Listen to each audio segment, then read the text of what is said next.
مسرفين فأخرجنا من كان فيها من المؤمنين فما وجدنا فيها غير بيت من المسلمين وتركنا فيها آية للذين يخافون العذاب الأليم وفي موسى إذ أرسلناه إلى فرعون بسلطان مبين فتولى بركنه وقال ساحر أو مجنون فأخذناه وجنوده فنبذناهم في اليم وهو مليم وفي عاد إذ أرسلنا عليهم الريح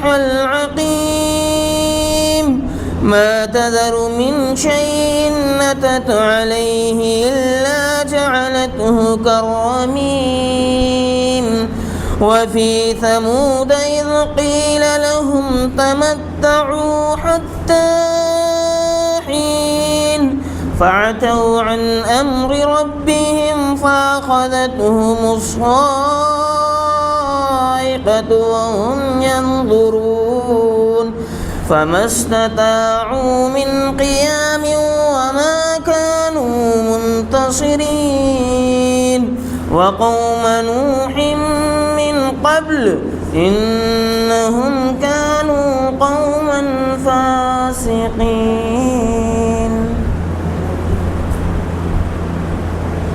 الحمد لله رب العالمين والصلاة والسلام على سيد الأنبياء والمرسلين وعلى آله وصحبه أجمعين ومن تبعهم بإحسان إلى يوم الدين أما بعد. معزز حاضرین مجلس، میرے پیارے دینی ملی بھائیوں، دوستوں اور بزرگوں،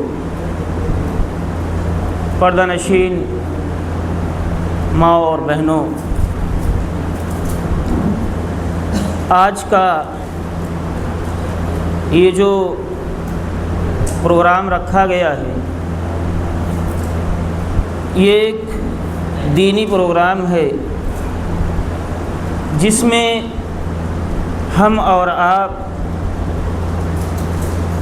دین کی کچھ باتیں سیکھیں گے، سنیں گے، سمجھیں گے اور انشاءاللہ العزیز اس کے بعد اس پر عمل کرنے کی کوشش کریں گے۔ معزز حاضرین،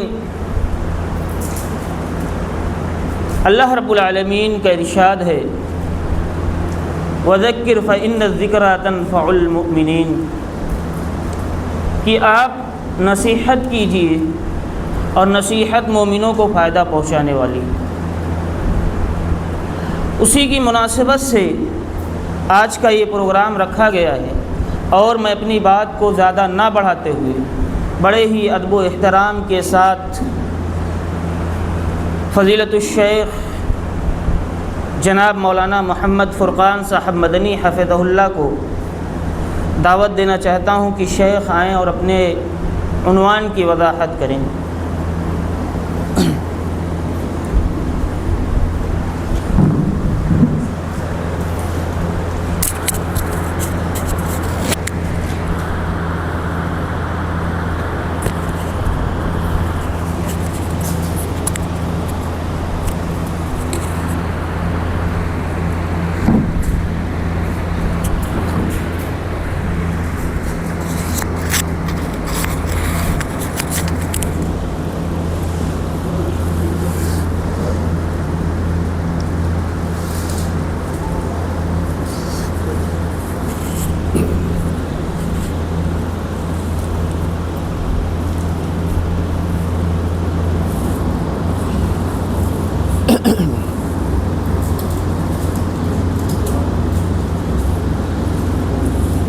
آپ لوگ اور کچھ قریب آ کر بیٹھیے۔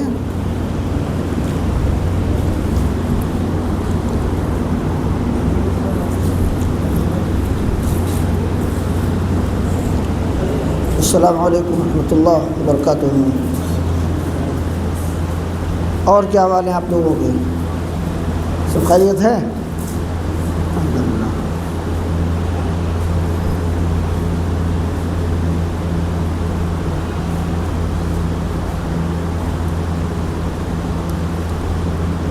شروع کیا جائے باقی بھی؟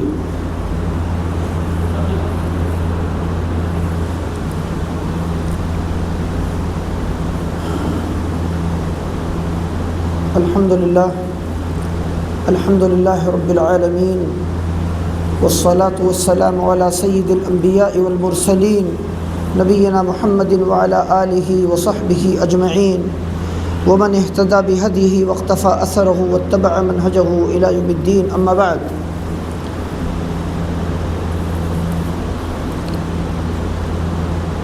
میرے معزز بزرگوں اور محترم بھائیوں، ملت کے نوجوان ساتھیوں، آج کا یہ دن میرے لیے بہت ہی خوشی اور سعادت کا دن ہے کہ اس مقام پر شہر میں اور اللہ تعالیٰ کے اس گھر میں آپ سے آج میری پہلی ملاقات ہوئی ہے۔ اللہ تعالیٰ اس گھر کو آباد رکھے اور آپ سب کو بھی آباد رکھے اور دین پر چلنے کی توفیق دے، استقامت، ثابت قدمی اور پامردی کے ساتھ جمع رہنے کی توفیق عطا فرمائے۔ اور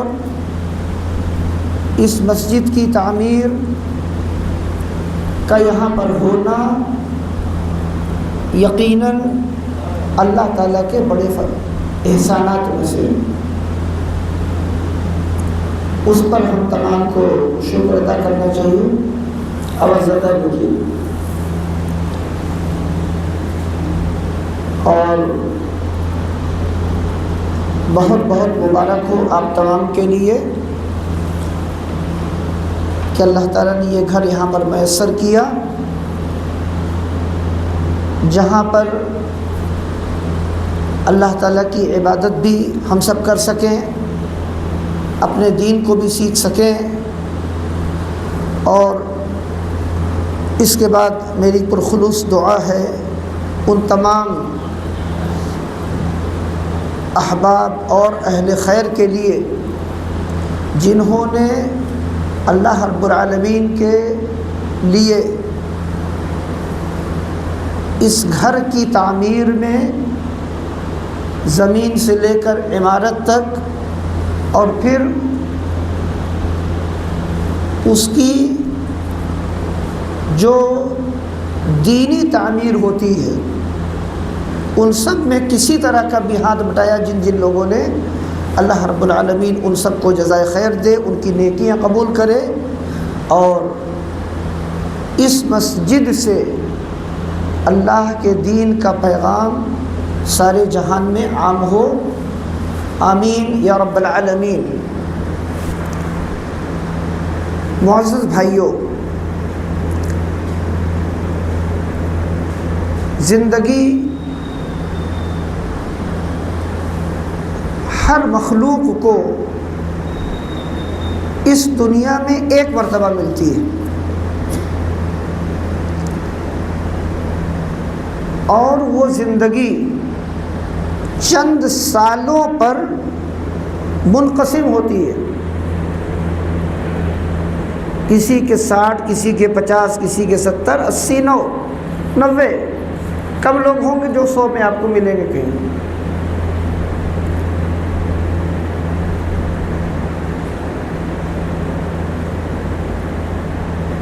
تو عقل مند اور دور اندیش لوگ وہ ہوتے ہیں جو اس ایک موقع کو جو انہیں اللہ کی طرف سے ملا ہے اسے وہ اپنی آخرت کے لیے استعمال کریں گے، وہی لوگ عقل مند ہیں۔ اور ایک مرتبہ نبی کریم صلی اللہ علیہ وسلم سے ایک مجلس میں سوال کیا گیا،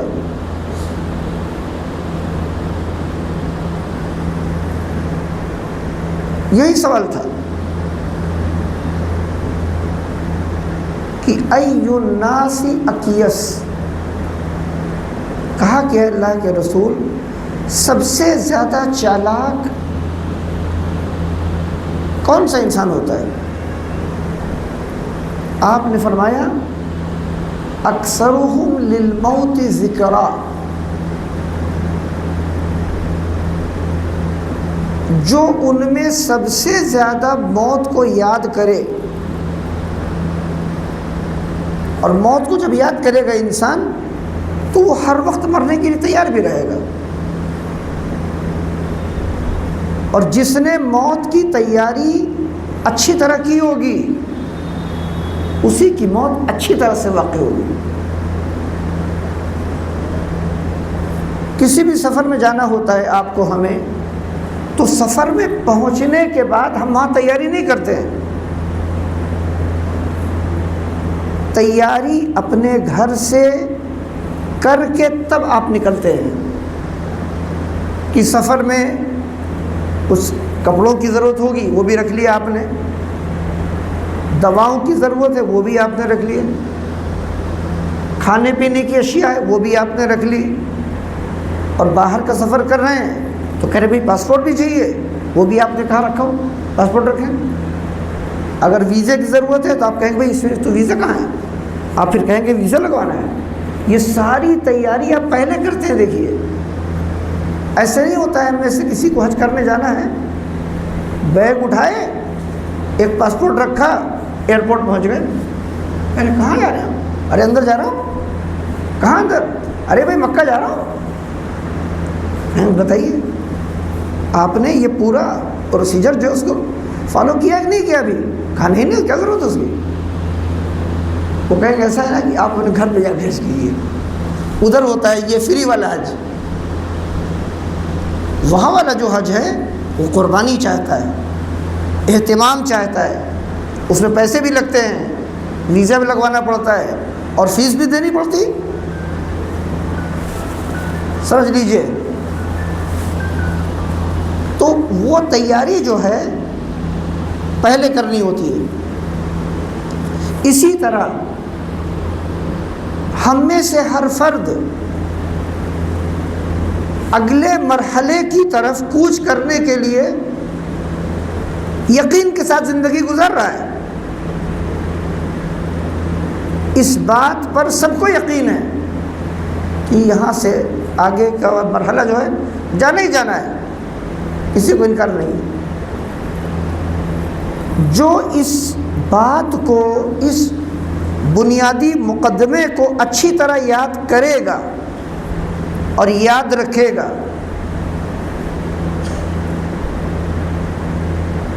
اسی کی زندگی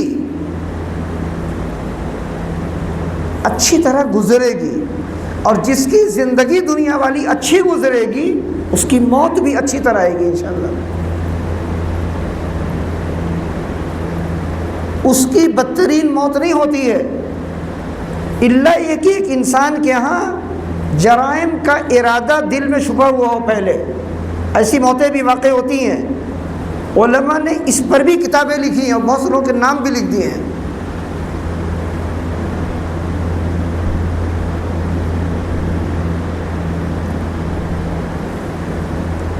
بے شمار واقعات ہیں، اسی لیے اہل علم نے ایک بات ذکر کی ہے، کہا جسے اپنی آخرت کو یاد کرنا ہو اور اپنی زندگی سنوارنے کا شوق ہو، اسے چاہیے کہ جو انسان مرض الموت میں ہے وہ وہاں جا کے دیکھے۔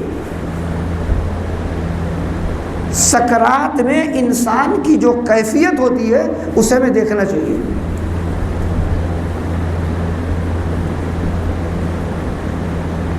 اور اس میں بے شمار واقعات ہوتے ہیں، اور بہت سے واقعات تو لوگوں نے کتابوں میں لکھے ہوئے ہیں، لیکن کبھی کبھی کتابوں والے کوئی واقعات ہم لوگ بیان کرتے ہیں تو لوگ کہتے ہیں آپ قصہ بیان کرنے آتے ہیں کیا؟ اگر کوئی واقعہ اہل علم کی کتابوں میں معتبر علماء نے نقل کیا ہے اور وہ شریعت سے نہیں ٹکراتا ہے تو اس کے بیان کرنے میں کوئی حرج نہیں۔ جس چیز پر عام طور سے علماء تنبیہ کرتے ہیں وہ یہ ہے کہ تقریروں کو اور خطبوں کو قصے کہانی کی مجلس بنا دینا،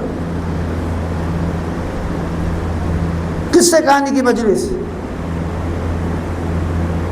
اور یا اس کو کیا بنا دینا، چٹکلا گھر۔ زیادہ چٹکلے اگر چھوڑے جائیں گے مسجد میں تو پورے محلے علاقے میں ہوگا، وہ فنا کونے میں جائیے، وہاں پر ایک مسجد ہے، وہاں پر مسجد کے لوگ کہیں گے چٹکلا گھر ہے، تو کوئی آدمی آ دیکھے گا، تلاش تو میں نے کیا، کچھ نہیں لکھا وہاں پر، تو وہاں نہیں لکھا ہے چٹکلا گھر۔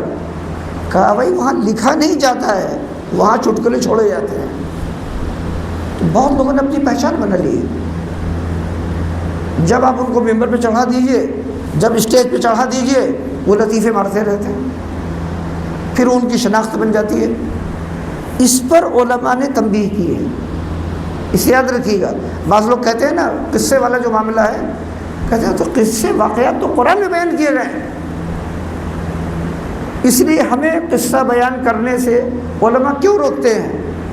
اس لیے روکتے ہیں تاکہ آپ کی شناخت چٹکلے باز کی اور جوکر کی نہ بن جائے، یہ ہے مسئلہ۔ تو بتایا کہ اچھی موت کے لیے اور موت کے بعد کا جو مرحلہ آنے والا ہے قیامت کے قائم ہونے کے دن تک، اور پھر اس کے بعد قیامت کے قائم ہونے کے بعد کا بھی جو مرحلہ ہے، اس میں بھی تو آپ کو اچھی زندگی چاہیے، اس سب کی تیاری ہمیں یہاں کرنی ہے۔ اسی لیے جو نبی کریم صلی اللہ علیہ وسلم کا جواب رہا یہی کہ اکثرہم للموت ذکرا، وہ لوگ جو بہت زیادہ اپنی موت کو یاد کرتے ہیں اور کیا کرتے ہیں، اور مزید وہ جو ہے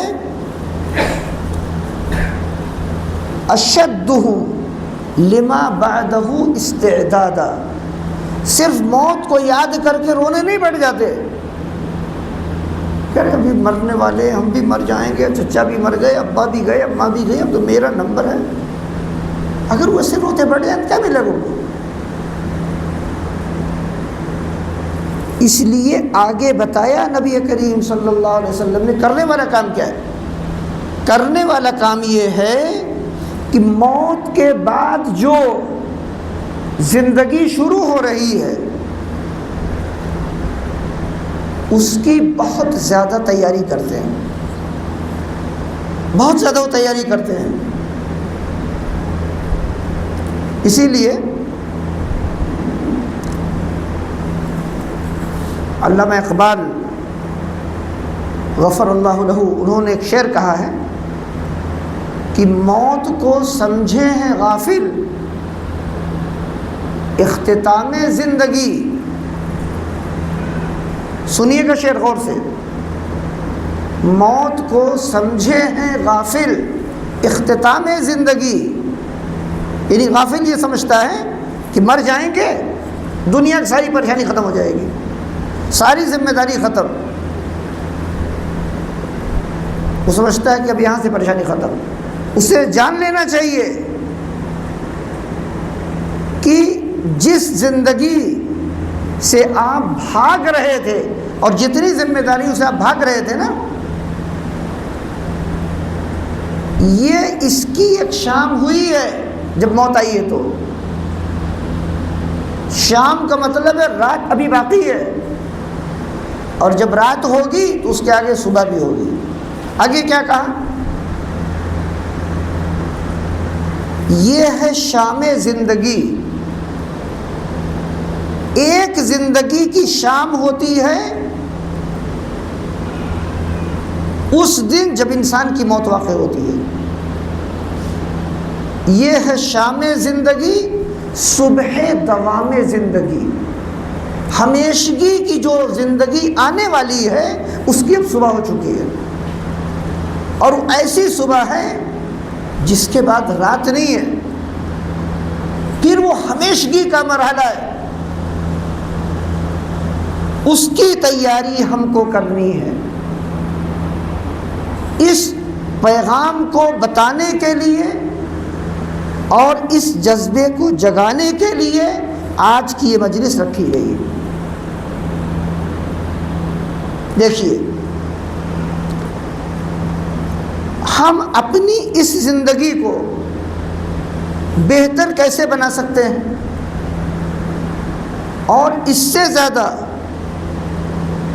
آخرت کی جو زندگی ہے ہم اس کو کیسے نعمتوں سے بدل سکتے ہیں، ہر طرح کی نعمت کیسے جمع کر سکتے ہیں اور کیسے بدل سکتے ہیں۔ اس لیے کہ ہر انسان کا مزاج ہے کہ اس کو جو بھی چاہیے سب کچھ شاندار والا ہی چاہیے۔ کسی کو خراب سبزی، سڑا ہوا آم، کسی کو پسند ہے، آپ جاتے ہیں آم خریدنے، اس کو بار بار پلٹتے رہتے ہیں، اور وہ اتنا چالاک ہوتا ہے دکان والا، آپ جس کو نکالیں گے گھما کے دو نکالے گا، پھر اسی کو رکھ دے گا۔ کپڑے والوں کے آپ جائیے، وہ آپ کو دکھانا شروع کرے گا 1 2 3، اور ہر کپڑے کو کہے گا یہ بہت شاندار آئٹم آپ کو دے رہا ہوں۔ پہلی مرتبہ نکالا ہے، اس کے بعد آپ کہنے مجھے کوئی پسند ہے، پھر آپ جائیں کہیں نہیں ابھی آپ رکیے، ابھی آپ کو اندر سے نکالتا ہوں، پھر اندر سے آپ نکال کے لائے گا 2، پھر آپ دیکھیں گے کہے گا اصل میں یہ آپ والا نہیں ہے، آپ کو جو میں دینا چاہتا ہوں وہ اس کے اندر والے میں ہے، پھر اس کو لے کر کے آئے گا۔ کیوں؟ وہ جان گیا ہے کہ آپ کو کپڑا بھی بہت شاندار چاہیے، گھر بھی آپ کو شاندار چاہیے، اور اگر بنگلہ ملتا ہے تو اس کے ملنے میں کیا آپ کو انکار ہے کیا؟ بھئی اگر ہماری حکومتیں اعلان کریں، وہ اعلان تو آپ سن رہے ہیں نا 10 سال سے، 12-13 سال ہو گئے، ہر فرد کو مکان دیا جائے گا ملک میں، سب کا اپنا اپنا مکان ہو، کوئی کرایہ پہ نہیں رہے گا۔ یہ وعدے سن رہے ہیں نا، سنتے رہیے ایسے۔ پتہ چلا کہ سب کی تمنا ہے کہ میرے پاس ایک مکان ہو جو بہت کشادہ ہو، اور اس میں دنیا کی تمام سہولیات موجود ہوں۔ کون نہیں چاہتا ہے؟ اور چاہنے میں کیا ہے؟ وہ ایک چٹکلے باز ہے نا پڑوس میں، وہ کہتے ہیں ارے بھائی بڑے بڑے خیالات بنانے پر کوئی پابندی گورنمنٹ لگا رکھی ہے کیا؟ آپ سوچئے، گورنمنٹ نے آپ کے سوچنے پر کوئی پابندی نہیں لگا رکھی، نہ کوئی ٹیکس ہے۔ تو آپ سوچئے مجھے بہت بڑا بنگلہ چاہیے، 25 ایکڑ 100 ایکڑ کا بنگلہ چاہیے آپ کو، بہت بڑا محل چاہیے، اور اس محل میں تمام سہولیات بھی چاہیے۔ کوئی بات نہیں، آپ سوچئے، ہر آدمی سوچ سکتا ہے، تمنا کر سکتا ہے۔ کپڑے بھی ہمیں شاندار چاہیے، جوتے بھی شاندار چاہیے، سواری بھی اچھی چاہیے، اور اس کے بعد جب آپ آگے بڑھیں گے کہیں گے وہ رشتہ کرنا ہے، کہیں نہیں وہاں تو اور زیادہ شاندار پھر آپ کو چاہیے۔ کسی ایک موقع پر آپ بتائیے کہ آپ کسی گھٹیا چیز لینے کے لیے تیار ہو، اور آپ کو بتایا جائے کہ یہ جو آپ دیکھ رہے ہیں یا لے رہے ہیں یہ موبائل دن میں 10 بار ہینگ کرتا ہے، اگر آپ کو بتایا جائے، اور اس کی چارجنگ بھی ختم ہوتی ہے 5 منٹ میں، اور اس میں 1 2 25 ایپ بھی ہے، آپ لینے کے تیار ہوں گے؟ نہیں ہوں گے۔ پتہ چلا کہ آپ کو ہر چیز شاندار چاہیے۔ اللہ تعالیٰ نے کیا کہا؟ تمام خوبصورتیوں کے لیے، ہر مزے کے لیے، ہر طرح کے سکون کے لیے ہم نے دنیا نہیں پیدا کی ہے، اس کے لیے ہم نے آخرت پیدا کی۔ اللہ نے کہا ہے اور جنت کیا ہے؟ جنت ہے دار النعیم، نعمتوں کا گھر۔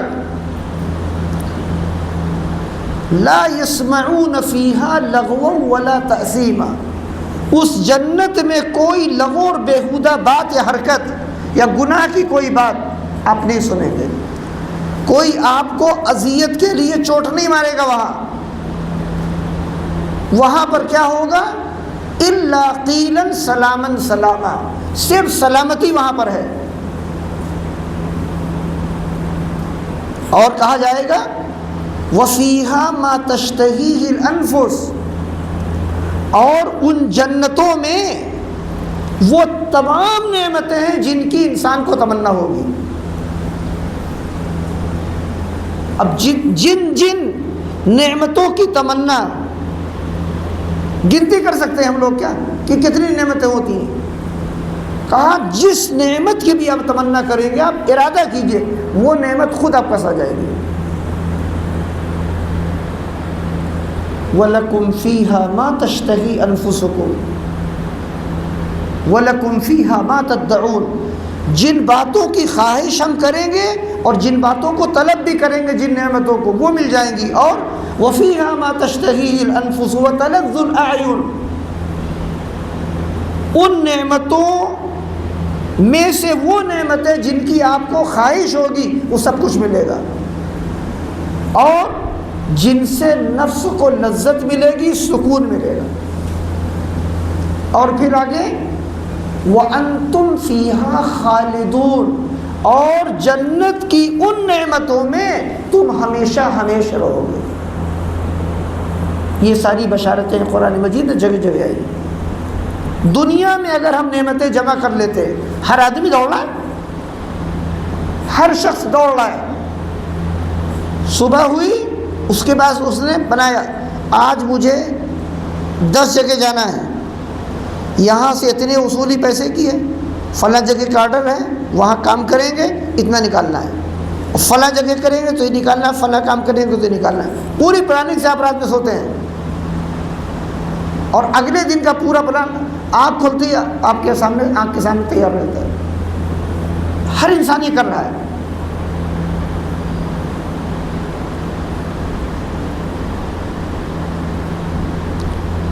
اور ہر انسان حقیقت میں اپنے آپ کو بیچنے کے لیے روزانہ نکلتا ہے، ہر دن اپنے آپ کو بیچ رہا ہے، وہ بولی لگوا رہا ہے مارکیٹ میں کھڑا ہو کر کے، کتنے میں خریدنا ہے مجھے، ایسے ہر آدمی کر رہا ہے، سمجھ نہیں رہا ہے لیکن یہی کام ہر آدمی کر رہا ہے۔ اسی بات کو نبی کریم صلی اللہ علیہ وسلم فرمایا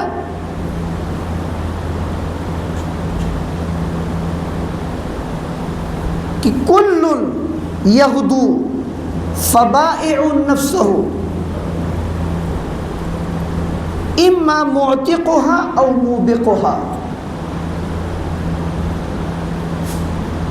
او کما قال علیہ الصلوۃ والسلام، کہ ہر شخص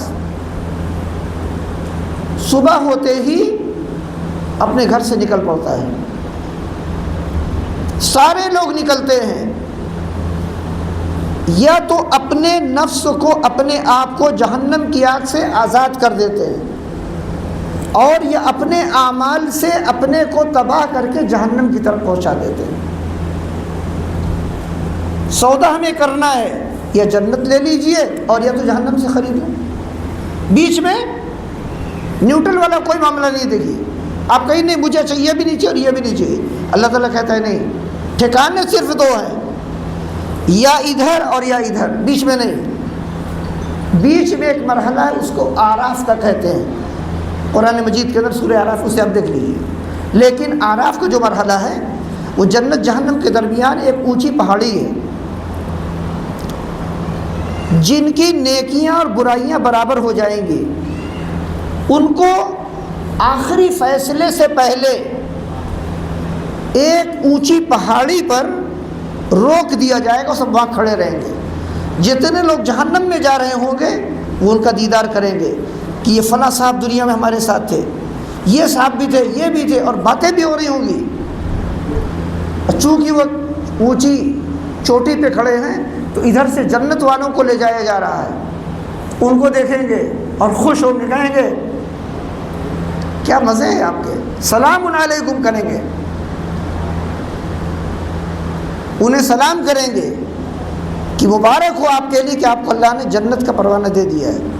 حساب کتاب کے بعد ہر انسان کو ایک دفتر دیا جائے گا، اس دفتر پر اللہ رب العالمین کی طرف سے تحریر لکھی ہوگی کہ اس شخص کو جنت میں جانے کی اجازت ہے۔ جب وہ اس تحریر کو لے کر پہنچے گا جنت کے دروازے پر، تب فرشتے اس کو اجازت دیں گے، آپ آ سکتے ہیں اندر۔ یہ سب حساب کتاب کے موقع پہ ہوگا۔ تو یہ جو آراف پر ہوں گے یہ تمنا کریں گے کہ جیسے ہمارے ان بھائیوں کو جنت میں جانے کا پروانہ مل گیا ہے ہمیں بھی مل جائے، اور جن کو جہنم میں دیکھیں گے جا رہے ہیں وہ اللہ تعالیٰ سے دعا کریں گے، اللہ تعالیٰ تو ہمیں ان کے جیسا نہ بنا دے، وہ فریاد کرتے رہیں گے۔ اچھا، اس میں یہ بھی ہوگا کہ جو لوگ یہاں سے جہنم میں جا رہے ہوں گے وہ آراف پر موجود لوگوں سے کہیں گے تم تو دنیا میں بڑے ایمان والے تھے اور بڑی نیکیوں کا دعویٰ کرتے تھے، تم تو نہیں گئے جانا، وہ تو ہمارا فیصلہ پہلے ہو گیا، تم پتہ نہیں کہاں جاؤ گے۔ تو یہ وہ لوگ تانا دیں گے ان کو، آراف والوں کو جو بیچ میں ہیں، ان کو تانا دیں گے۔ اخیر میں ایک وقت آئے گا کہ اللہ رب العالمین آراف کے تمام لوگوں کے بارے میں اعلان کرے گا کہ ادخلوا الجنہ لا خوف علیکم ولا انتم تحزنون، تم بھی جنت میں اب چلے جاؤ، نہ تمہیں اب کوئی غم ہوگا اور نہ ہی کسی بات کی پریشانی، کوئی خوف نہیں۔ تو اس کے بعد کیا بچا، کیا پتہ چلا؟ ٹھکانہ دو ہے، یا جنت اور یا جہنم۔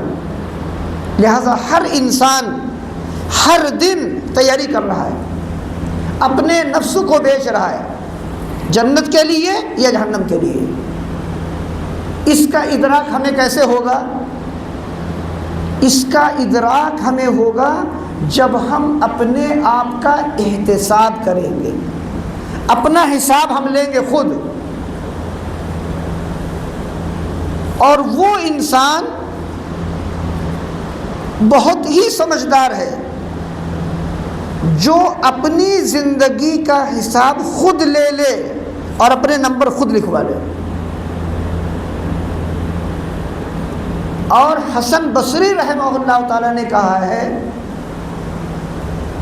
انما خف الحساب یوم القیامت علی من حاسب نفسہ فی الدنیا، قیامت کے دن کا جو حساب ہوگا جہاں ایک رائی کے دانے کے برابر کا عمل یا قول یا فکر سوچ اس کو بھی تول دیا جائے گا۔ ریت کا ایک ذرہ ہے نا، ریت کا ذرہ آپ اٹھا کے جا کے دیکھیے، ابھی دیکھیے پکڑ میں آتا ہے، اس کو بھی ترازو میں تولا جائے گا قیامت کے دن۔ تو جس محشر میں ریت کے ایک دانے کے برابر نیکی اور برائی دونوں کو تولا جائے گا، کتنا وہ ہولناک دن ہوگا۔ تو وہاں پر ان لوگوں کا حساب آسان ہو جائے گا جنہوں نے دنیا میں اپنا حساب کیا ہوگا۔ اور انسان کو یہ بات بری لگتی ہے کہ دوسرا اس کو بیٹھائے اور کہے کاپی لے کے آئیے باپ، اور صبح سے آپ مجھ کو بتائیے کہ آپ نے کتنی نیکی کی اور کتنے گناہ کیے۔ دوسرا کوئی پوچھے گا تو برا لگے گا۔ اسی لیے اللہ تعالیٰ نے کیا کہا ہے؟ کہا یا ایھا الذین آمنوا اتقوا اللہ ولتنظر نفس ما قدمت لغد، اے ایمان والو اللہ تعالیٰ سے ڈرو اس کا تقوی اختیار کرو، اور تم میں سے ہر انسان، ہر نفس غور کرے، یہ محاسبہ ہے جس پر آپ سے گفتگو ہو رہی ہے، اپنا محاسبہ وہ کرے، ما قدمت لغد، کہ اس نے آنے والے کل کے لیے کون سا عمل آگے بھیجا ہے۔ تو اپنا احتساب کرنا فرض ہے ہم میں سے ہر ایک پر، اپنا حساب لینا یہ فرض ہے۔ اس کی دلیل کیا ہے؟ اس کی دلیل یہ کہ اللہ تعالیٰ کا حکم ہے یہ، جو بھی آپ کے سامنے آیت پڑھی، سورہ حشر کے آخری صفحے کی آیت ہے یہ، کہ ہر نفس کو چاہیے کہ وہ غور کرے آئندہ کل جو قیامت کا میدان ہے، کون سا عمل میرے لیے قیامت میں کام آئے گا، اور جو اپنا حساب یہاں کرے گا اسی کا حساب وہاں پہ آسان ہوگا۔ حساب کرے گا تو کیا ہوگا؟ انسان اپنی غلطیوں میں شرمندہ ہوگا اور اپنی غلطیوں سے فائدہ اٹھائے گا۔ وہ چالاک آدمی ہے جس سے ایک مسئلے میں غلطی ہو گئی، لیکن وہی غلطی وہ روز کر رہا ہے، تو اسے کیا کہیں گے آپ؟ دماغ استعمال، غلطی ہوتی ہے، ہم لوگ انسان ہیں۔ جیسے کسی نے ایک بوتل لی، وہ اسے کھول رہا تھا، ایسے اسے کھول رہا تھا اور اس کو اسے بالکل ہلکے سے پکڑا ہوا تھا، تو جب یہ ڈھکن پورا کھل گیا اور یہ ہلکے سے پکڑا ہے تو بوتل کیا ہوگی؟ چٹ سے یہاں سے لے جائے گی، دیکھیے گئی نیچے نا، اور دیکھیے میں نے پکڑا کیسے اس کو، کہ آپ یہاں سے پھینکنے کے بعد یہاں تک پہنچ کے پھر پکڑ لیجیے، تو آپ نے اپنے آپ پر کنٹرول کر لیا۔ اکثر آپ دیکھیں گے جہاں پر بہت لوگ رہتے ہیں، کسی کو پانی پینا ہوتا ہے تو کیا کرتا ہے وہ؟ دیکھیے اس نے ایسے ڈھکن کھولا، کھولنے کے بعد ایسے ڈھکن کو رکھ دیتا ہے، ابھی ڈھکن رکھا ہے نا، دوسرا آدمی آتا ہے بڑی بوتل، وہ اٹھاتا ہے یہ سوچ کر کہ ڈھکن لگا ہوا ہے، وہ ایسے اٹھاتا ہے، ایسے اٹھاتا ہے، ڈھکن آتا ہے پورا پانی۔ ایک تو یہ کام چوری کی پہچان میں سے، اور دوسرے تو انسان نے کام بڑھا دیا اپنے لیے بھی دوسروں کے لیے بھی۔ اب پھر اپنی غلطی سے پھر وہ فائدہ نہیں اٹھاتے، یہی کام وہ روزانہ کرتے ہیں۔ تو احتساب کا حکم اللہ نے دیا، اور دوسری بات اپنا حساب کرنا کیوں ضروری ہے؟ اس لیے بھی ضروری ہے کہ حساب کا دن سر پہ کھڑا ہے، اس کو یوم الحساب اللہ نے کہا ہے قرآن مجید میں، قیامت کے دن کو، یعنی سب کا حساب وہاں پہ ہونا ہی ہونا ہے، اس سے مفر کسی کا نہیں ہے۔ فَلَنَسْأَلَنَّ الَّذِينَ أُرْسِلَ إِلَيْهِمْ، اللہ تعالیٰ نے کہا، قسم کھا کر یہ بات کہی ہے، یہ رب کی قسم ہے اس پر، کہ ہم ضرور سوال کریں گے ان لوگوں سے جن کی طرف پیغمبروں کو بھیجا گیا، وَلَنَسْأَلَنَّ الْمُرْسَلِينَ، اور ہم پیغمبروں سے بھی حساب لیں گے۔ اللہ تعالیٰ نبیوں سے پوچھے گا، آپ نے میرا پیغام پہنچایا؟ کس کو پہنچایا؟ آپ کی ملاقات دنیا کی زندگی میں کن سے ہوئی تھی؟ تو وہ یاد کریں گے پیغمبر فلاں علاقے میں میں تھا، وہاں پر میرے خاندان میں یہ تھے اور اتنے لوگ تھے، وہ کہیں وہ میں نے سب کو پہنچایا، وہاں پہ کسی کو میں نے پیغام کے پہنچانے میں کمی کوتاہی نہیں کی۔ قوموں سے پوچھا جائے گا ہمارا پیغام پہنچایا کہ نہیں پہنچایا تم؟ فلاں پیغمبر کو میں نے بھیجا تھا، تمہیں میرا پیغام پہنچایا؟ تو وہاں پر سخت ترین سوال کیا جائے گا۔ جب پیغمبروں سے حساب لیا جائے گا، اللہ کے مقربین سے حساب لیا جائے گا، تو باقی جو مخلوق ہے ان کا کیا حال ہوگا؟ سوچ لیجیے آپ، معاملہ کتنا خطرناک ہے۔ یہاں تک اللہ تعالیٰ نے ذکر کیا ہے کہ جس دن وہ پیغمبروں سے سوال پوچھے گا کہ تم کو میں نے اپنا پیغمبر بنایا، دنیا والوں کی طرف بھیجا، تو پیغام آپ کہہ رہے ہیں آپ نے پہنچا دیا نا؟ کہیں ہاں۔ قوموں نے آپ کے پیغام کو قبول کیا یا نہیں؟ یہ سوال دوبارہ ہوگا۔ اتنی ہیبت کا عالم ہوگا کہ اللہ تعالیٰ کے سارے پیغمبر علیہ الصلوۃ والسلام، ان میں سے کوئی بھی یہ نہیں کہہ پائے گا کہ لوگوں نے میرا انکار کیا۔ اتنی ہیبت ہوگی وہاں پر۔ اللہ تعالیٰ نے کہا یوم یجمع اللہ الرسل فیقول ماذا اجبتم، اور جس دن اللہ تعالیٰ جمع کرے گا رسولوں کو تو وہ کہے گا کہ تمہیں تمہاری قوموں کی طرف سے کیا جواب دیا گیا۔ ماذا اجبتم قالوا لا علم لنا، سارے کے سارے انبیاء علیہ الصلوۃ والسلام کہیں گے ہمیں تو نہیں پتہ ہے، ہمیں علم نہیں ہے۔ انک انت علام الغیوب، اے پروردگار غیب کی ساری باتوں کا جاننے والا تو تن تنہا ہے، تو جانتا ہے کیا جواب دیا انہوں نے۔ وہ یہ بھی نہیں کہنے کی ہمت کریں گے ہاں ہمیں جھٹلایا۔ یہ بالکل ابتدائی مرحلے کی بات ہے۔ بعد میں جب حساب کتاب ہوگا اور گواہوں کو لایا جائے گا اور ہر قوم کہے گی ہمارے پاس کوئی نبی نہیں آیا، ہر قوم کہے گی، اور وہ کہیں گے ہم کو یہاں قیامت کے میدان میں لا کر پھنسایا گیا ہے، ارے پہلے بتا تو دیا ہوتا۔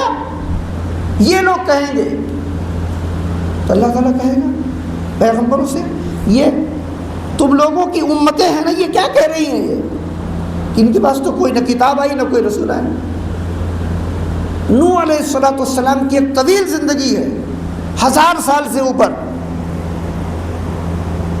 اتنا لمبا عرصہ جو پیغمبر ان کے ساتھ رات میں بھی دن میں بھی مجلسوں میں مسجدوں میں بازاروں میں جہاں بھی موقع ملا ان کو وہ کھڑے ہو کے اللہ کی توحید کی دعوت دیتے رہے۔ قال رب انی دعوت قومی لیلا ونہارا، اور نوح علیہ السلام نے کہا کہ اے میرے پروردگار میں نے اپنی قوم کو رات و دن دعوت دی، یعنی کوئی بھی موقع میں نے جانے نہیں دیا۔ رات میں ملاقات ہوئی تو بھی ان کو سمجھایا، دن میں ملاقات ہوئی تو بھی بتایا۔ یہ کب تک کیا؟ جب تک طوفان تو نے نہیں بھیجا، 950 سال تک۔ تو 950 سال میں سبق تو سمجھ میں آ جائے گا نا۔ 2 دن 3 دن 5 دن، ارے بھائی آپ 10 سال فیل ہو رہے ہیں کلاس میں، آپ کو سبق نہیں یاد ہو رہا؟ وہ کہیں گے نہیں ہم 950 سال فیل ہوئے پھر بھی نہیں یاد ہو سبق ہم کو، اور وہ پوری قوم انکار کر دے گی۔ نوح علیہ السلام کی قوم، تو نوح علیہ السلام سے اللہ تعالیٰ کہے گا یہ تو سب انکار کر رہے ہیں، تمہارے پاس کوئی گواہ ہے تمہارے دعوے کے لیے؟ وہ کہیں گے ہاں ہمارے پاس گواہ ہے۔ پوچھا ہے کون گواہ ہے تمہارے؟ تو نوح علیہ السلام کہیں گے محمد و امتہ، محمد اور امت محمد صلی اللہ علیہ وسلم۔ وہ مجھے ایک آدمی کا لطیفہ یاد آ گیا، وہ بعض لوگ کہتے ہیں نا کسی فلاں صاحب لطیفے چھوڑتے ہیں، آپ بھی کبھی چلو کبھی کبھی ہم چھوڑ دیتے۔ سودان کا واقعہ ہے یہ، ہوا یہ کہ بچوں کا امتحان ہوتا ہے، اس امتحان میں باپ نے استاد سے باہر ملاقات کر کے کہا کہ میرا بچہ آپ کی کلاس میں ہے، آپ رزلٹ جو ہے نا مجھ کو اکیلے میں بتائیے گا، اور یہ بتائیے گا کہ کتنے پرچوں میں وہ فیل ہے، اور نام لے کے مت بتائیے گا۔ جب میری ملاقات ہو، اسکول پر میں آؤں گزروں سلام کروں تو آپ مجھے بتا دیجیے گا، کہہ دیجیے گا عمر و علی، عمر اور علی، تو میں سمجھ جاؤں گا 2 پرچے میں فیل ہے۔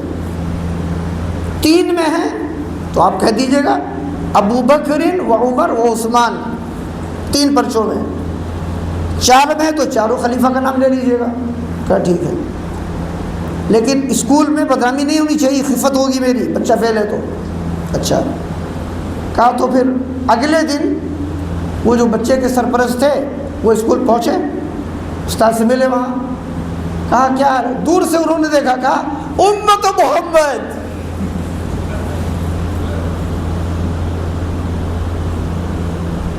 سمجھ گئے کہ محمد صلی اللہ علیہ وسلم کی امت کو اللہ کی سوا کون کتنی کر سکتا ہے؟ کہاں سب میں پھیلے۔ تو قیامت کے دن بلایا جائے گا تو نوح علیہ السلام کہیں گے میری صداقت کی گواہی محمد عربی صلی اللہ علیہ وسلم اور ان کی امت دے گی۔ پھر اس امت کو بلایا جائے گا، اور اس امت میں بھی کون گواہی دیں گے؟ بہت سے لوگ یہ سمجھتے ہیں کہ ہر شخص گواہی دینے کے لیے وہاں پہنچ جائے گا۔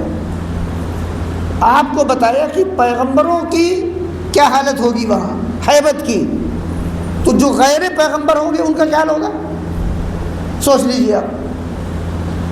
اور ہر آدمی گواہی دینے کے لیے سمجھتا ہے ہم تیار ہیں، اس گواہی کے لیے اپنے آپ کو تیار کرنا پڑے گا، اس طریقے سے آپ بنیں گے کہ آپ کی گواہی معتبر ہوگی، تب آپ گواہی دے پائیں گے۔ اس کے لیے بھی ہمیں اپنے آپ کو تیار کرنا چاہیے۔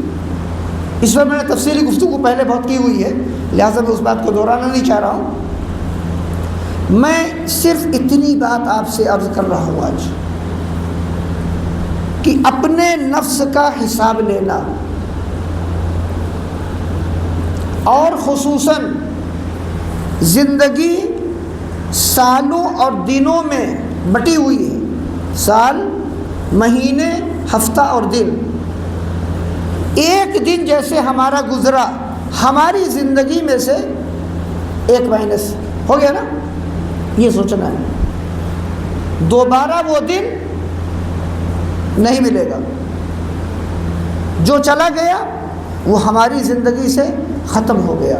اسی لیے حسن بصری رحمہ اللہ کیا کہتے تھے یا ابن آدم انما انت ایام، کہتے تھے اے آدم کے بیٹے تمہارا جو پورا یہ وجود ڈھانچہ دکھ رہا ہے نا، یہ چند دنوں کا نام ہے۔ 60 سال، 40 سال، 80 سال، تو آپ 80 کو 365 تقسیم کیجئے نا، آپ کو پتہ چل جائے گا کہ 80 سال میں یا 60 میں کتنے دن ہو رہے ہیں۔ اتنے دن کی ہماری زندگی ہے بس، اور وہ جو دن ہو رہے ہیں 365 یا 6000 دن، وہ 6000 دن 24 گھنٹے کے حساب سے منٹوں میں تقسیم ہوں گے نا، اور وہ جتنے منٹ ہیں وہ سیکنڈوں میں تقسیم ہوں گے، اور جتنے سیکنڈ ہیں ان کے نیچے بھی تقسیم ہوتی ہے۔ جن کو لمحات کہتے ہیں، مطلب جو ہم لوگ کی گھڑی ہے وہ عام طور سے سیکنڈ بتاتی ہے نا، گھڑی آپ کی لگی تھی، سیکنڈ کی سوئی دیکھی دوڑ رہی ہے، اس سے نیچے بھی ایک سوئی آتی ہے جو 1 سیکنڈ کو 60 میں تقسیم کرتی ہے، اس کے نیچے بھی ایک سوئی آتی ہے جو اس 60 والے میں سے جو ایک لمحہ ہو رہا ہے نا، اس لمحے کو لحظے میں بدلتی 60۔ یہ تقسیم ہے ہماری زندگی کی۔ تو جتنے دن، جتنی رات ہمیں مل رہی ہے یہ اللہ کا بڑا کرم ہے۔ ایک دن کل کا گیا، ہماری زندگی سے ایک دن کم ہو گیا، ہم موت کی طرف چلے گئے۔ ہمیں اپنی فکر کرنی ہے، دنیا کیا کر رہی ہے؟ لوگ تجارتوں میں لگے ہیں، لوگ دولت جمع کر رہے ہیں، کوئی زمین بنا رہا ہے، کوئی زمین بیچ رہا ہے، اور ایسے ایسے جھوٹے بھی پڑے ہوئے دنیا میں جو آسمان بیچ رہے ہیں باقاعدہ۔ میں نے ایسے بہت سے جھوٹوں کو دیکھا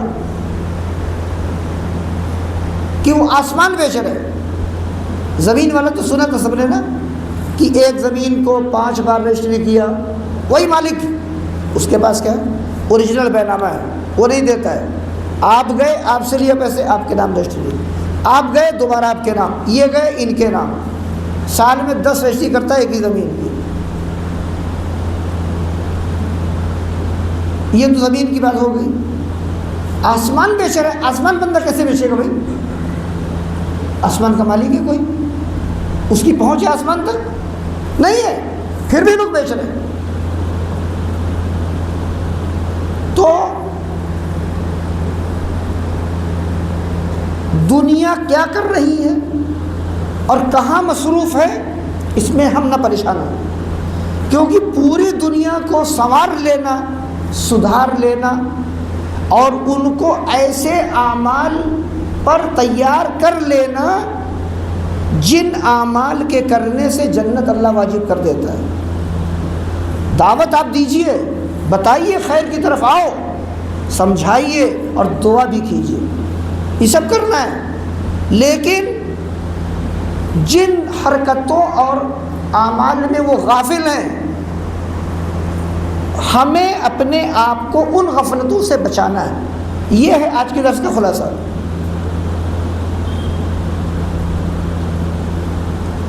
اور عمر بن خطاب رضی اللہ تعالی عنہ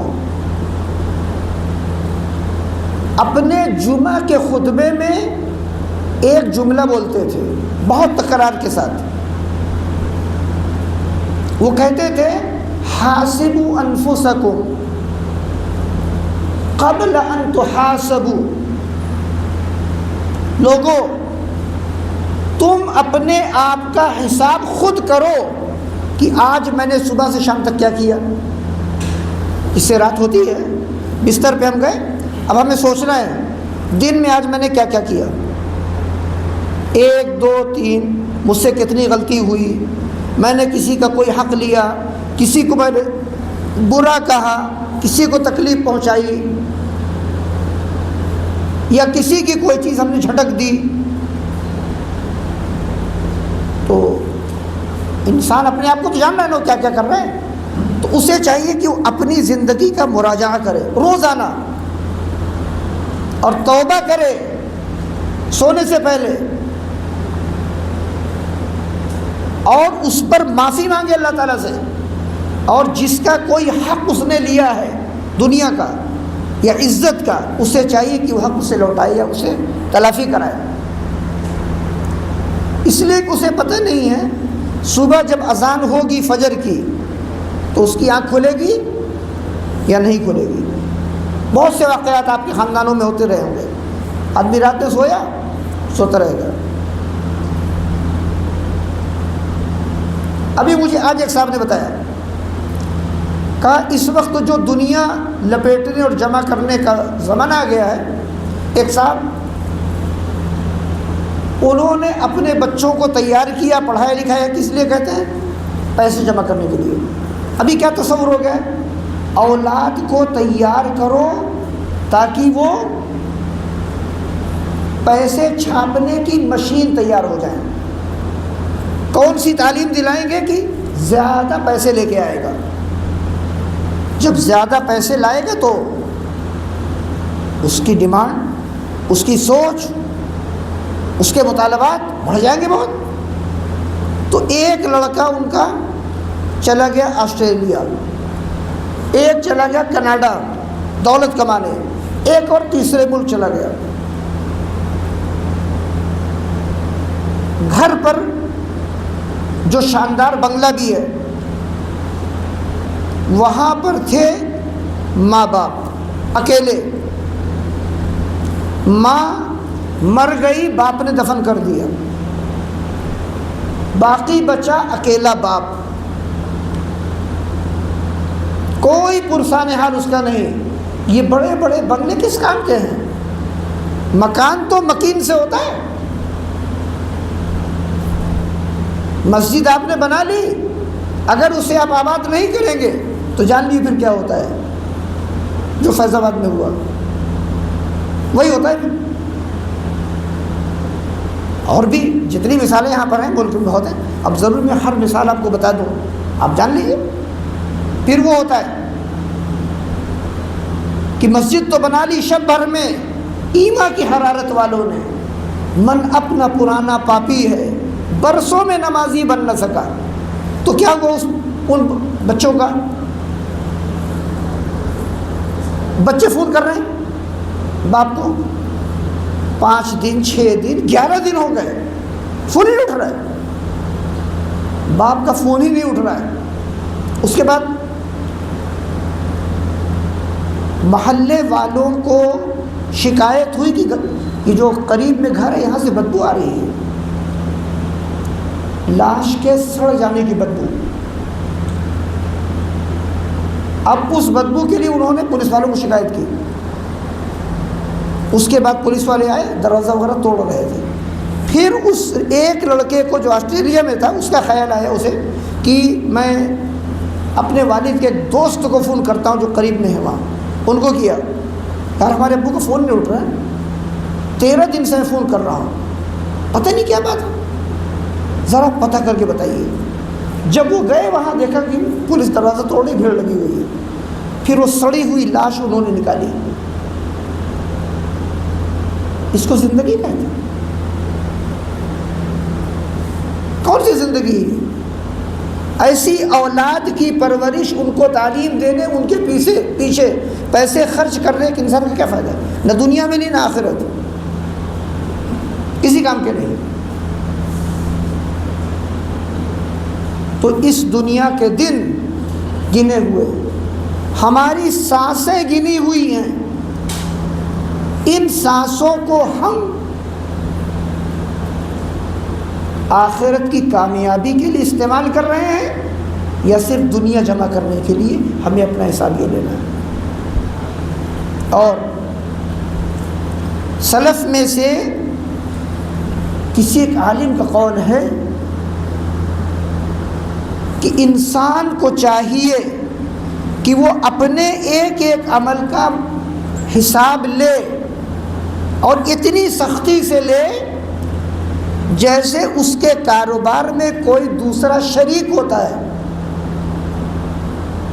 تو وہ کیا کرتا ہے؟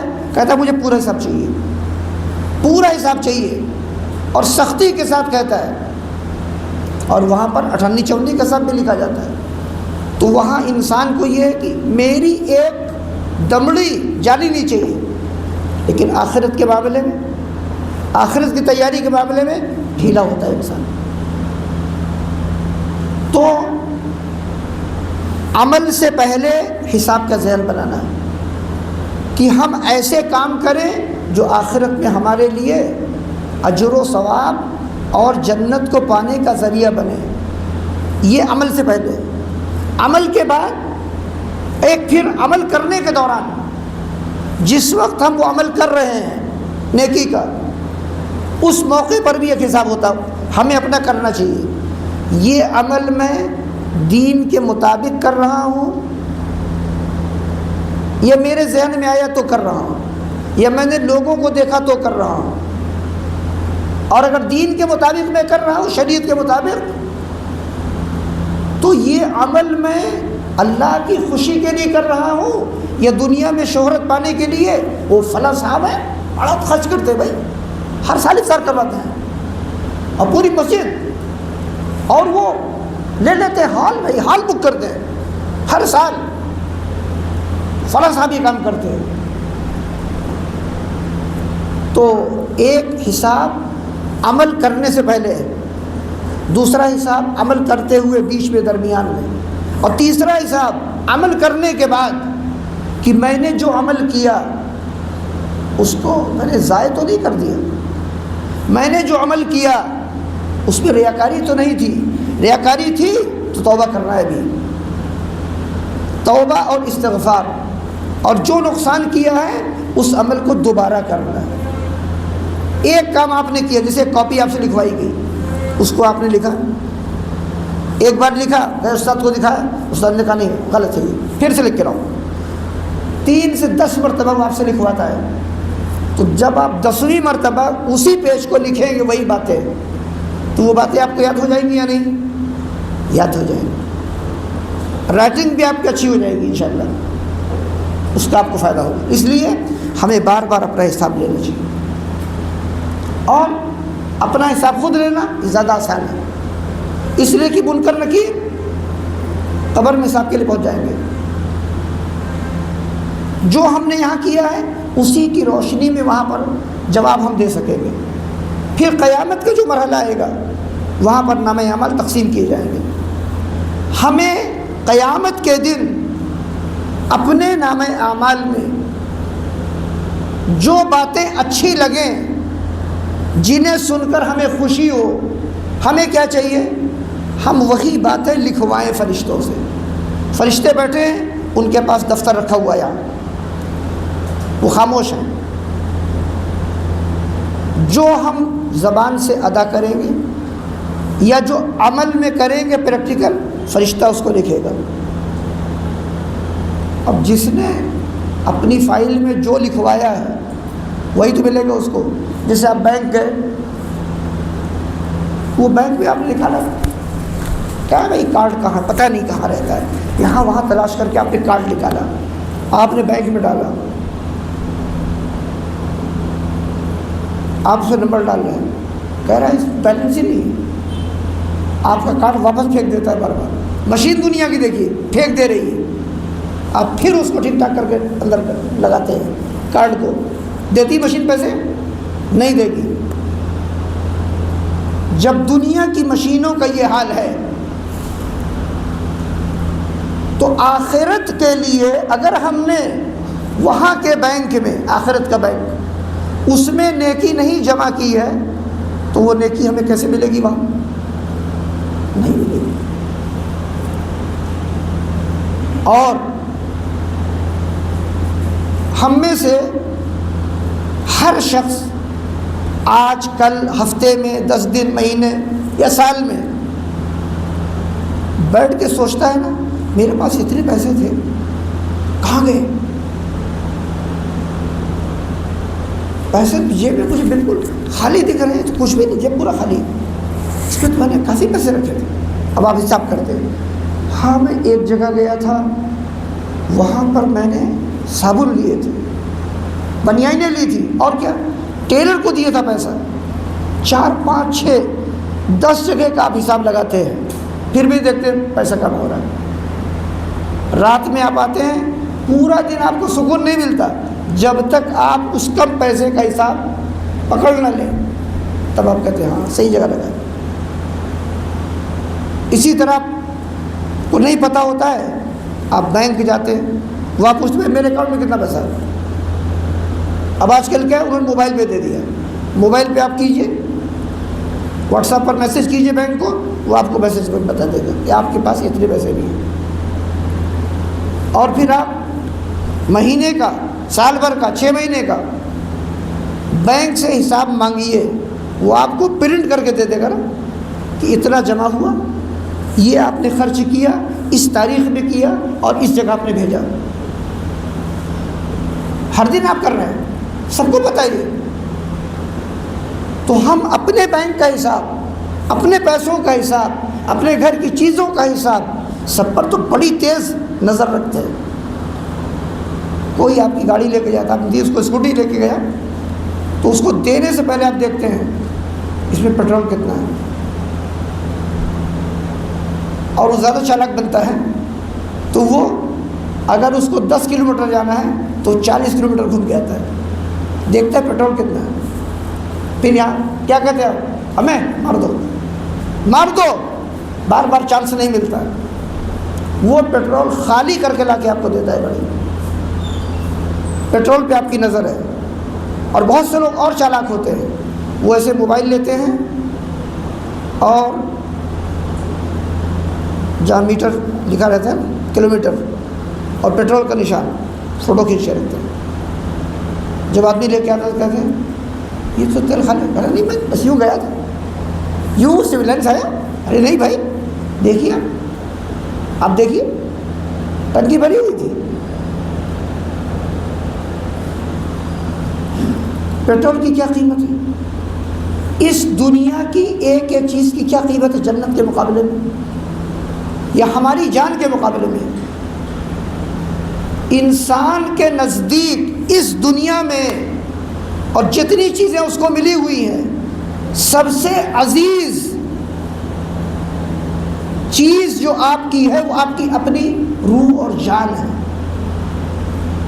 اگر ہم نے اس کو ضائع کر دیا، جان لیجیے ہم نے اپنا گھاٹا کیا۔ اور ہماری روح، اس کو غذا چاہیے، اس کو دوا چاہیے، اس کو سکون چاہیے، اس کو بھی صحت چاہیے۔ یعنی بدن ہمارا بیمار ہوتا ہے، چوٹ لگ جاتی ہے، کہیں زخم ہے، کچھ بھی ہو گیا ہے، ہم ڈاکٹر کیا جاتے ہیں، بھائی پتہ نہیں کیا ہو گیا، مجھے درد بہت ہو رہا ہے۔ ڈاکٹر کہتے ہیں وہ ایکس رے کرنا پڑے گا، اچھا الٹرا ساؤنڈ بھی کرنا پڑے گا۔ اب آج کل تو مشینیں آ گئی ہیں، بٹن دبائیے لاش اندر، ہے نا، پورا بندہ پیک کر دیا اندر، اور اس مشین چلا دیا، اب بہت آواز کرتی رہتی، جو کیا کہتے ہیں اس کو، MRI، اس سے بھی تیز، اس سے بھی ایڈوانس مشین آ گئی، MRI سے بھی۔ تو اپنے جسم کی ظاہری کے کمی کو ٹھیک کرنے کے لیے ہم اس MRI کی قبر میں داخل ہو جاتے ہیں۔ قبر ہی تو ہے وہ، دیکھا آپ لوگوں نے کبھی کہ نہیں دیکھا؟ کبھی کسی کو کر رہے جا کے آنکھ سے دیکھیے، قبر ہے، بتا رہا ہوں آپ کو، نہ آپ بات کر سکتے ہیں، نہ کسی کو بلا سکتے ہیں، نہ دیکھ سکتے ہیں۔ اور جتنا شور وہاں پہ ہوتا ہے، ایسے لگتا ہے کہ سارے ہتھوڑے منکر نکیر والے ہماری سر پہ مارے جا رہے ہیں، اتنا شور کرتی ہے وہ مشین۔ تو ہمیں اتنی فکر ہوتی ہے اپنی صحت کی، تو اس کے لیے ہم 1000 چیک کرواتے ہیں، یہ چیک اپ، وہ چیک اپ، وہ چیک اپ، تاکہ آپ فٹ رہیں۔ ہماری جو روح ہے اس کا بھی کوئی چیک اپ ہونا چاہیے کہ نہیں ہونا چاہیے؟ یہ جو جسم ہے نا، یہ سڑ جائے گا، گل جائے گا۔ جیسے میں نے ابھی مثال آپ کو بتائی تھی آج والی، وہ آسٹریلیا والے اور وہ باپ جو بمبئی میں رہنے والے، کہ لاش وہاں سے نکالی گئی، پورے محلے میں بدبو۔ اسی طریقے سے ہم لوگوں کے یہ جو جسم ہے یہ سڑ کر کے لاش بن جائیں گے۔ اس کے بعد جتنی چمڑی، گوشت، جو کچھ بھی لگا ہوا ہے بدن پہ، سب گل جائے گا۔ 3 دن میں پیٹ جو ہے پھٹ جاتا ہے، اور چوتھے دن یہ آنکھیں جو ہیں نا یہ بہہ جاتی ہیں یہاں۔ عمر بن عبدالعزیز رحمہ اللہ تعالی، خاندان قریش کے بڑے خوبصورت نوجوان اور بہت عظیم الشان، اللہ سے ڈرنے والے خلیفہ اور اپنے وقت کے بڑے عالم، اور ان کا شمار خلفائے راشدین میں ہے، اور خوبصورت بھی بہت تھے۔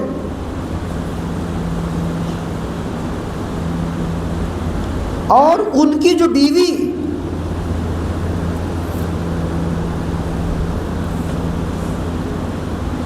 کے پاس تو دنیا کے اتنے شرف ہیں جو شاید دنیا میں کسی عورت کے پاس نہیں۔ شوہر بھی خلیفہ، باپ بھی خلیفہ، دادا بھی خلیفہ، اور جتنے بھائی سب خلیفہ بنے ان کے۔ ایسی عورت کہاں دنیا میں ہوتی؟ تو ان کے ایک دوست آئے ملاقات کے لیے، بیٹھے اور بات کرتے ہوئے کہنے لگے، کیا حسن ہے آپ کا، آپ کو دیکھ کے تو مجھے آنکھوں کو سکون مل جاتا ہے۔ ان کی نیکی پر کہہ رہے تھے۔ انہوں نے کہا، کاش تم میری موت کے 3 دن کے بعد مجھے تم دیکھتے۔ 3 دن کے بعد۔ کہا وہ کیسے؟ کہا قبر کے اندر۔ کہا 3 دن میں جو پیٹ تم کو دکھ رہا ہے نا، یہ پھٹ جائے گا، اور چوتھے دن جو آنکھیں تم کو خوبصورت دکھ رہی نا اس چہرے کے اوپر، وہ آنکھیں یہاں بہہ جائیں گی۔ اور انہوں نے پوری مجلس کو رلا دیا پھر۔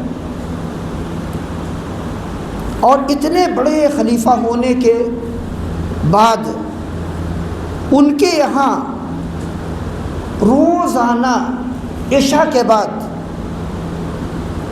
علماء کی اور عوام کی محفلیں ہوتی تھیں ان کے دربار میں یا مسجد میں، عشاء کے بعد روز آنا۔ اعلان تھا شام کے اندر کہ عشاء کے بعد امیر المومنین بیٹھیں گے، آپ لوگ جو بیٹھنا چاہیں سب آئیں۔ تو وہاں وہ علماء کو بلاتے اور جنت، جہنم، قیامت کا تذکرہ، قبر کے عذاب کا تذکرہ، جتنی آیات اور احادیث ہوتی ایک ایک عالم آتا اور آ کے بیان کرتا لوگوں کو۔ روزانہ کا یہ معمول تھا۔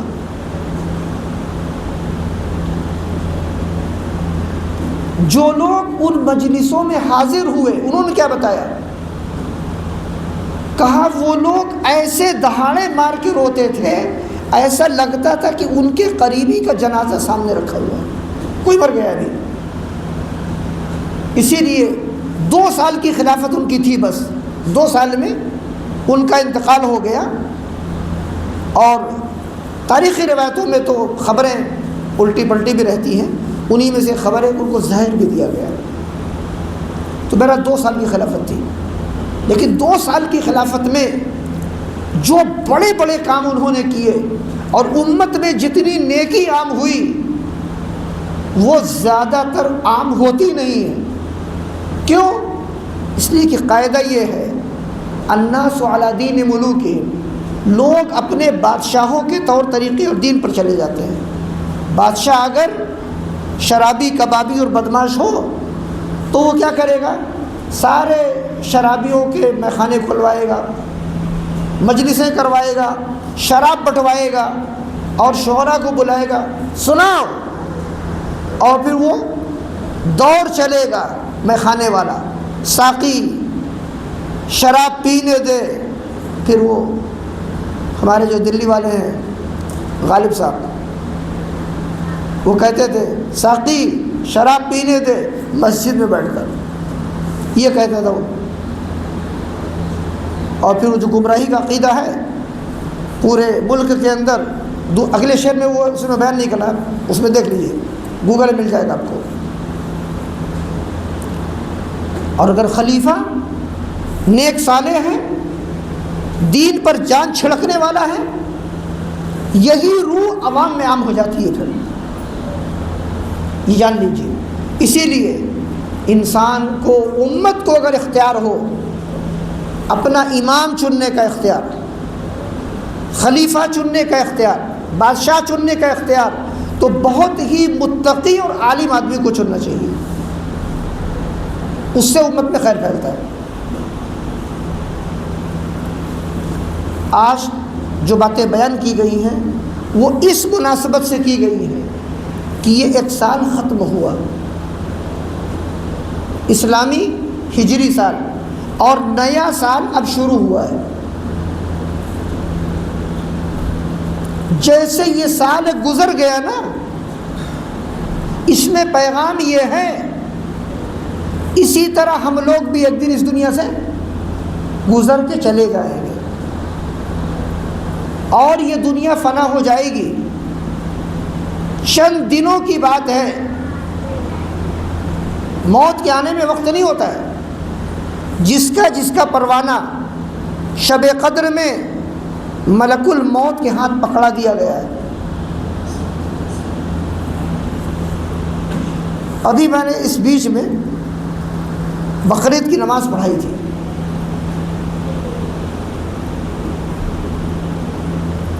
باہر عربوں کے بیچ میں، اور جمعہ کا خطبہ وغیرہ بھی تھا، تو میں نے یہ دیکھا کہ جو 9 تاریخ ہوتی عرفے والا دن، تقریباً اس دن 20 جنازے تھے، 20 جنازے، اور وہ بھی اسی عصر کی بات کا ٹائم تھا جنازوں کا۔ اگلے دن عید الاضحیٰ ہے، اس میں نے جو خطبہ دیا میں نے بتایا، میں نے کہا جنازے روزانہ کتنے ہوتے ہیں، آپ گھر بیٹھے ہوئے موبائل سے آپ ہر دن دیکھ سکتے ہیں۔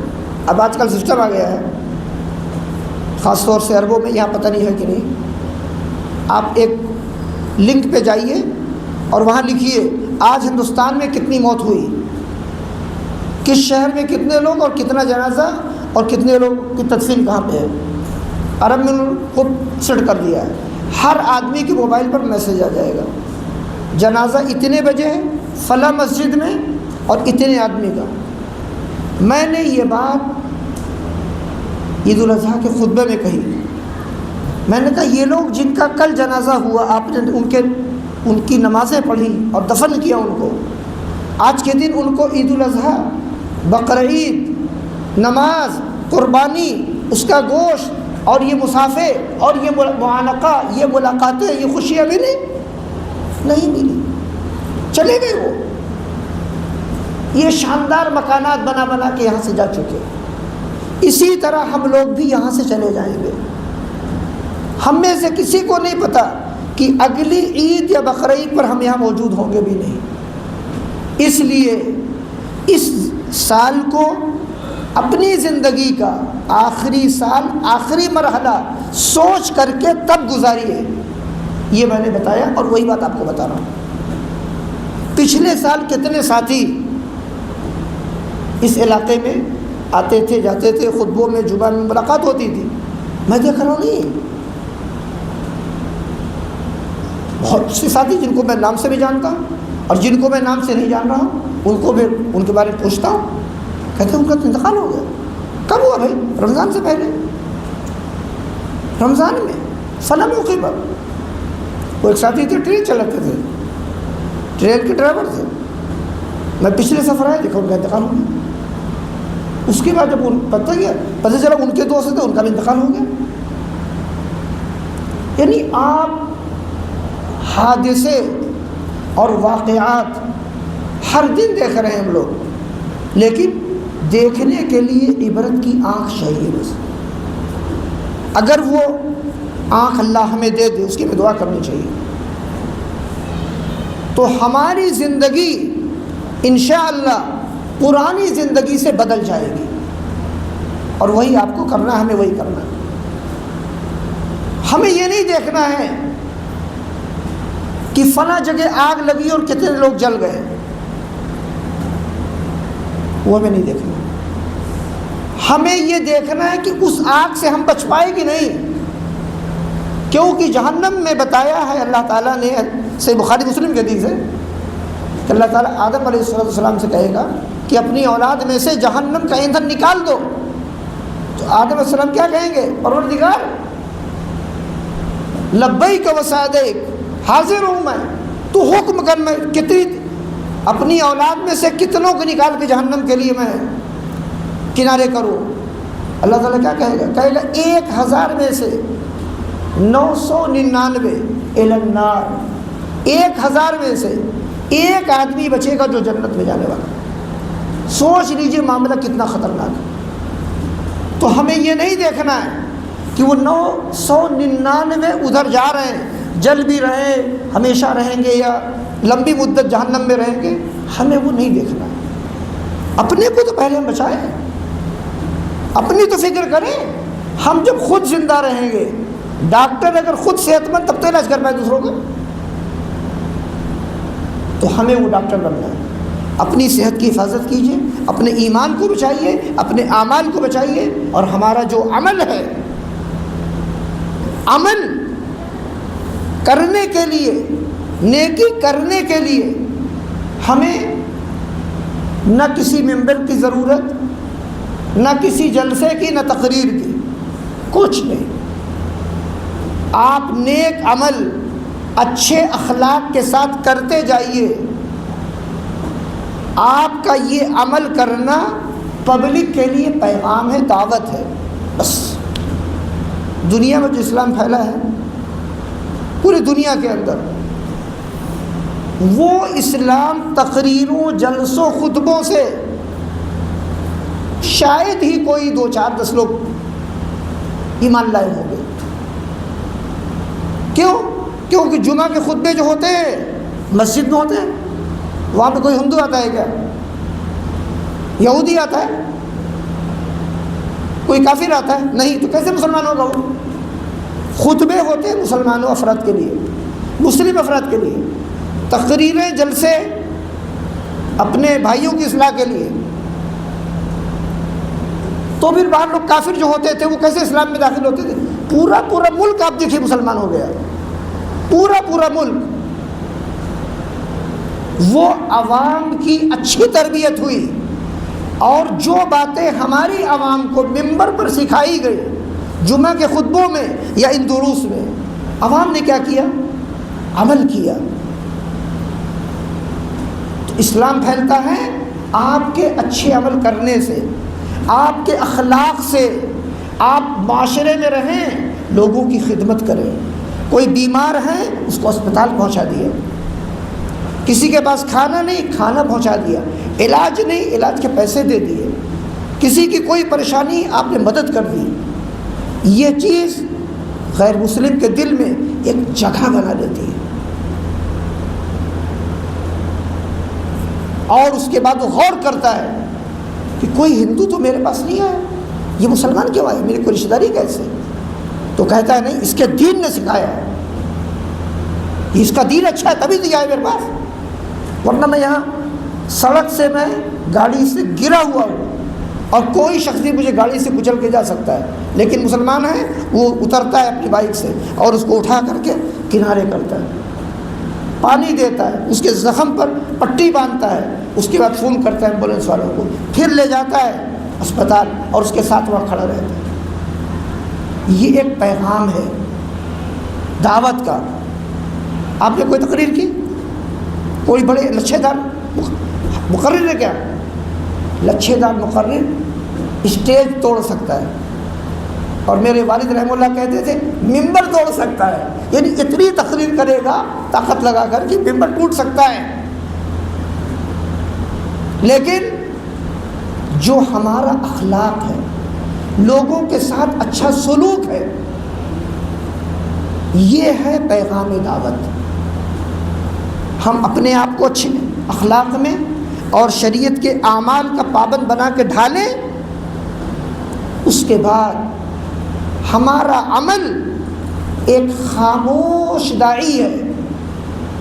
آپ جہاں گزر جائیں آپ سچ بولیں، آپ امانت داری کا ثبوت دیں، معاشرے کے اندر لوگوں کا حق نہ ماریں، کسی کو تکلیف نہ پہنچائیں۔ آپ کوئی بھی چیز تلاش کرنا چاہیں کہ آپ کو ایک امانت دار آدمی چاہیے، اس امانت دار کے پاس آپ کوئی چیز رکھ کے جانا چاہتے ہیں سفر میں،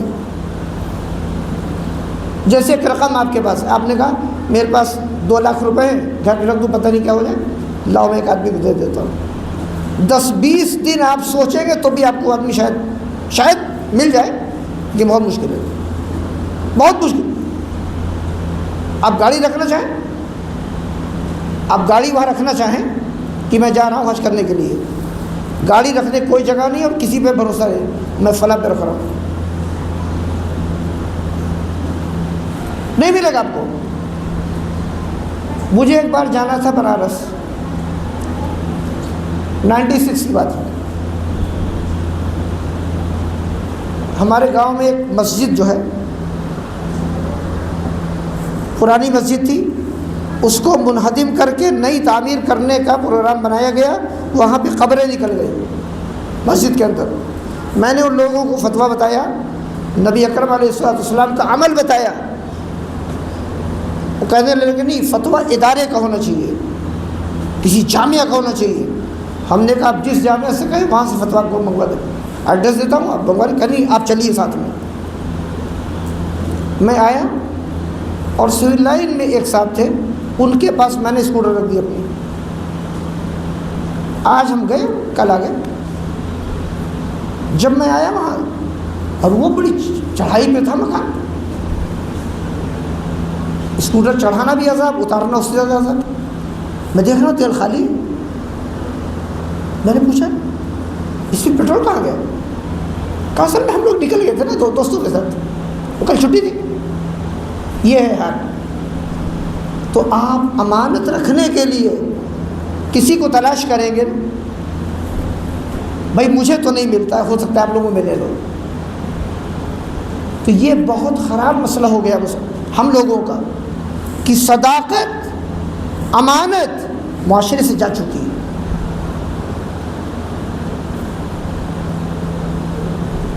تین صفات ہیں جن کے بارے میں علامہ اقبال نے کہا ہے سبق پڑھ پھر صداقت کا،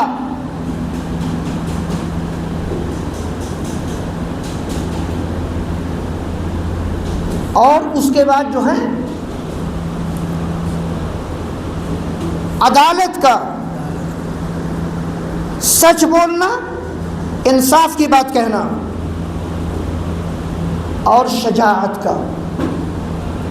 تین صفات اگر پیدا ہو جائیں مسلمانوں کے اندر، صداقت، عدالت، بہادری، کیا ہوگا؟ کہتے ہیں آگے، لیا جائے گا تجھ سے کام دنیا کی امامت کا. بچوں کی جو تربیت کی ضرورت ہے، اور بچوں سے لے کر ابھی تک تو میں بچوں کہتا تھا، دیکھیے اب تک میں اپنے پروگراموں میں بچوں کی تربیت پر زور دیتا تھا، لیکن اب مجھے کہنا پڑ رہا ہے بچوں سے لے کر بوڑھوں تک کی تربیت ان تین صفات پر کیجیے. تین پہ نہیں کر پاتے، دو پر کیجیے، تیسری آ جائے گی انشاءاللہ. دو کیا ہے؟ ایک سچائی اور ایک امانت. اگر یہ دو صفات کے مسئلے کو سمجھ جائے انسان، دنیا کے سارے مسائل میں پیشوا ہوگا. وہ کہیں پر آپ ایک گواہی دیں گے، آپ کی ایک گواہی کئی کروڑ کے برابر ہوگی. اس کے لیے کیا چاہیے؟ اپنے آپ کا احتساب، اپنے نفس کی تربیت، اپنے اعمال اور اخلاق کی تربیت قرآن و حدیث کے احکام پر. اللہ تعالیٰ سے دعا ہے کہ اللہ تعالیٰ ہمیں ان باتوں کو سمجھنے کی توفیق عطا فرمائے، ان پر عمل کی توفیق دے، اور جو باتیں یہاں بیان کی گئیں اللہ تعالیٰ کہنے اور سننے سے زیادہ ہم سب کو عمل کی توفیق دے اور اخلاص کی توفیق عطا فرمائے. ہم سب کے کاموں میں اور آپ تمام کی کوششوں میں اللہ تعالیٰ برکتیں جو ہے نازل فرمائے، اپنی رحمتیں نشاور کرے، اور وہ پیغام جو اس مسجد کے ذریعے سے آپ لوگ توحید و سنت کا پھیلانا چاہتے ہیں، اللہ تعالیٰ اس کے لیے راستے پیدا کرے، وسائل فراہم کرے، اور لوگوں کے دل اس پیغام کی طرف مائل کر دے. جیسے اس نے ابراہیم علیہ السلام سے جب کہا کہ ابراہیم گھر تو تم نے بنا دیا میرا، اب تمہیں ایک اور کام کرنا ہے. کہا وہ کیا؟ کہا دنیا والوں کو پکارو کہ لوگوں حج کرنے کے لیے اس گھر کا. انہوں نے کہا پروردگار یہاں مکے میں کون ہے؟ ایک میں اور ایک میرا بچہ اسماعیل اور ایک میری بیوی حاجر، کون سنے گا میری بات کو؟